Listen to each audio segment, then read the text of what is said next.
چگونه می شود از یوتیوب درآمد دلاری کسب کرد؟ ممکنه؟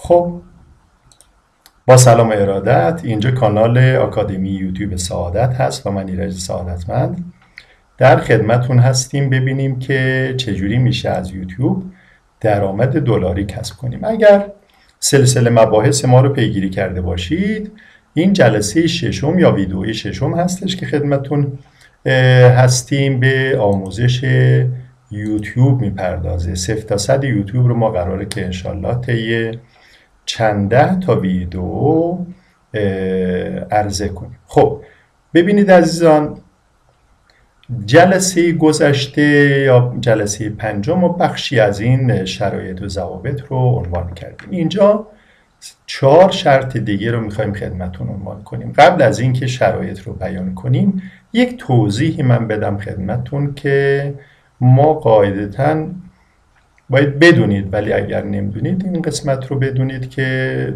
2 نوع ویدئو داریم در یوتیوب. یک ویدئوی لانگ داریم که بیش از 1 دقیقه هست، 15 دقیقه، 20 دقیقه، نیم ساعت، هرچه. یک ویدئوی شورت داریم که کمتر از 1 دقیقه، بین 15 ثانیه تا 1 دقیقه. در ویدئوهای لانگ حتما میبایستی شما 1000 تا مشترک یا سابسکرایبر داشته باشید و 4000 ساعت واچ تایم یا بازدید. اگر به این مرحله رسیدید، بعد میتونید درخواست بدید که من قوانین و قواعد یوتیوب رو مراعات کردم، مدیران محترم یوتیوب به من اجازه درآمدزایی بدید یا امکان درآمدزایی بدید. در ویدئوهای شورت میبایستی 1000 تا سابسکرایبر داشته باشید، 1000 تا مشترک و 1 میلیون بازدید. منتها تفاوت اینها اولا در واچ تایم بود. 2 تا ویدئو در ویدئوی طولانی دیدیم که 4000 ساعت واچ تایمه و در ویدئوهای شورت 1 میلیون بازدید، 1 میلیون واچ تایم. اما در ویدئوی لانگ میبایستی در مدت 12 ماه این 4000 ساعت عملی بشه و در ویدئوهای شورت در مدت 90 روز بازدید صورت بگیره 1 میلیون. اگر این اتفاق افتاد، همچنین خدمتتون عرض کردم، بعد میگیم که خب حالا ما این شرایط و ضوابط رو رفتیم و اجازه بدید تا ما به درآمدی برسیم که اون درآمد دلاری هستش. خب قاعدتاً یک بخش از کار هستش. بخش‌های دیگه‌ای البته میبایستی مراعات بشه که اگر اون بخش‌ها مراعات نشه، ما هرچی هم که اینجا رشته باشیم پنبه میشه و درخواستمون مورد تایید قرار نمیگیره. شرط دومش اینه که ما در گوگل یک حساب ادسنس داشته باشیم که در اونجا وریفای صورت بگیره، مشخصاتمون، حساب بانکیمون، غیر ذالک میبایستی اونجا تایید بشه. بعد از اینکه این اتفاق افتاد، مرحله سوم رو میریم. اون درخواستی است که میبایست از یوتیوب، از مدیران یوتیوب داشته باشیم که به ما اجازه این کارو بدید، ما این تعداد لازم برای واچ تایم و نمیدونم سابسکرایبر و غیر ذالک رو داریم.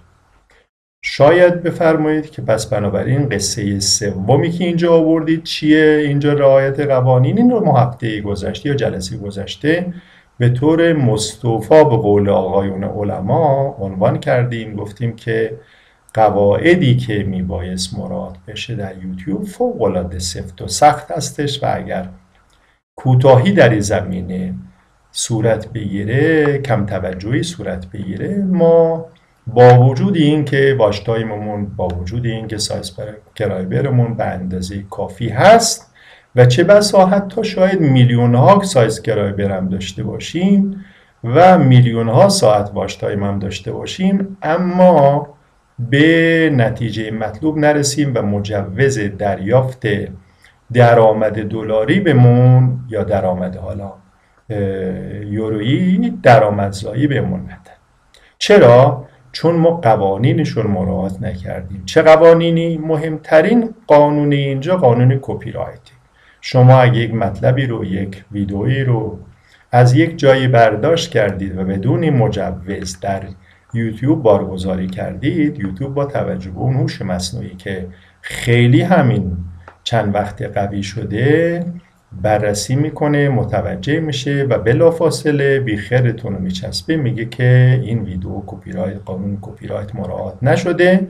بنابراین با وجود همه زحماتی که کشیدید، یک تذکر و بلافاصله اگر مراعات نکنید مسدود خواهد شد، قفل خواهد شد کانالتون و زحماتتون هدر میشه. پس بنابراین اولویت کار اینه که حتما دقت داشته باشید، قانون کپی رایت رو به دقت مراعات کنید. قصه دومی که ما عنوان کردیم، ویدیوهاتون میبایستی شرایط و ضوابط خاص یوتیوب رو مراعات کنه. گفتیم برخلاف اینستاگرام که یک دروازه بدون در و پیکر هست و هر چیزی رو شما در اونجا میتونید بارگذاری کنید، یوتیوب اینگونه نیست. یوتیوب قوانین بسیار سختگیرانه داره. شما حق ندارید ویدئویی که خشونت ترویج میکنه، ویدئویی که شایعه پراکنی میکنه، ویدئویی که تبلیغ مسائل جنسی میکنه، ویدئویی که تبلیغ مسائل نژاد پرستی میکنه و ویدئوهایی که خشن هست رو در یوتیوب بارگذاری کنید. اگر این کارها رو انجام دادید، یوتیوب شما رو از کانالتون محروم میکنه، کانالتون قفل میکنه و اگر هم قفل نشد، قاعدتاً در زمانی که قرار بررسی کنه که شما درخواست دادید، گفتید آقا ما تعداد واچ تایم و سابسکرایبرمون به اندازه کافی هست، حساب ادسنس هم باز کردیم، شما اجازه بدید که ما بریم سراغ درآمدزایی.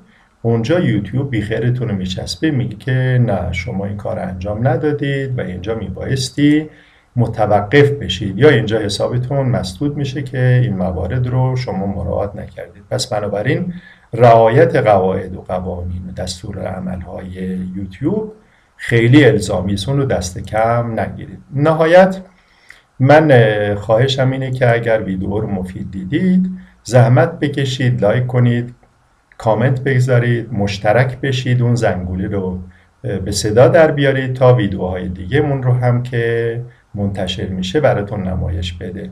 سعادتمند باشید و موفق، اما نه مثل ما سعادتمند، بلکه شما سعادتمند واقعی بشید. پایدار باشید.